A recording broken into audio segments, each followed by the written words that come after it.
نہ ہو۔ تو اسی طرح یہ بھی اللہ کی حکمت کا تقاضا تھا کہ آپ امی رہیں، لکھنا پڑھنا نہ سیکھ سکیں، تاکہ قرآن کی مبتدا قرآن کے مبدا اور اس کے سرچشمہ کے بارے میں کسی ذہن میں کوئی شک و شبہ باقی نہ رہے۔ اللہ تعالیٰ کا فرمان ہے وما كنت تتلو من قبله من کتاب ولا تخطو بيمينك اذا لارتاب المبطلون، اور تو اس قرآن سے پہلے کوئی کتاب نہیں پڑھتا تھا اور نہ اسے اپنے دائیں ہاتھ سے لکھتا تھا، اگر ایسا ہوتا تو باطل پر یقیناً شک کرتے۔ اس کے بعد کچھ عرصہ آتا ہے نبی صلی اللہ علیہ وسلم پر جب پہلی وحی نازل ہوئی تو اس کے بعد 6 مہینے تک وحی رک گئی۔ اور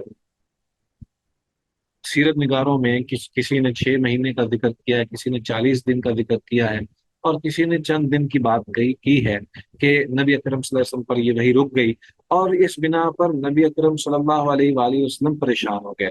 روایات میں ہے کہ آپ نے کئی مرتبہ ارادہ کیا کہ کسی پہاڑ کی چوٹی سے کود جائیں۔ علامہ البانی نے یہ بات کہی ہے کہ یہ روایت ہی ضعیف ہے کہ خودکشی کرنے والے، اگر یہ انبیاء اس طرح کا سوچ بھی نہیں سکتے۔ خیر، بعد میں پھر اللہ تبارک و تعالیٰ نے دوبارہ جب وہی نازل فرمائی تو یہ آیتیں نازل فرمائی، یا ایھا المدثر قم فانذر وربک فکبر وثیابک فطہر والرجز فاہجر۔ تو اول تو یہ تھا کہ نبی صلی اللہ علیہ وسلم پر وہی نازل ہوئی ہے، پھر اس کے بعد اللہ تعالیٰ نے کچھ نماز کے احکام وغیرہ جو ہے وہ لازم کیے، اور وحدانیت کا اپنی وحدانیت کا اعلان کروایا گیا۔ تو پھر اس کے بعد یہ باقاعدہ طور پر قرآن کی آیتیں جو ہیں یہ نازل ہوئی کہ اے کمبل اوڑھ کر لیٹنے والے اٹھ کھڑا ہو اور لوگوں کو ڈرا، اور اپنے رب ہی کی بڑائی بیان کر، اور اپنے کپڑے پاک رکھ اور ناپاکی چھوڑ دے۔ اور پھر اس کے بعد جو ہے وہ وہی مسلسل آنے لگی۔ تو رکنے کی جو حکمت ہے اس میں یہ ہے کہ نبی صلی اللہ علیہ وسلم کو شوق پیدا ہو جائے، اور دوسرا یہ بھی کہ یہ ان کی مرضی سے وہی نازل نہیں ہو رہی، بلکہ اللہ تعالیٰ کی طرف سے جب وہ چاہے گا وہی عطا فرمائے گا۔ تو یہاں پر تقریباً 6 7 مختلف انداز ہیں وحی کے، ان کو بھی سمجھ لینا چاہیے۔ حافظ ابن قیم رحمہ اللہ نے اس کو بیان کیا ہے۔ سب سے پہلا تو سچا خواب ہے، جیسے ہم پہلے پڑھ چکے ہیں، خواب دیکھتے نبی صلی اللہ علیہ وسلم اور صبح ویسا ہی ہو جاتا، اور یہی ایک طریقہ تھا اللہ تعالیٰ کی طرف سے کہ پہلے یہی ہوتا تھا کہ اگر نبی صلی اللہ علیہ وسلم کو کوئی حکم جاری کرنا ہوتا تو خواب دکھا دیا جائے۔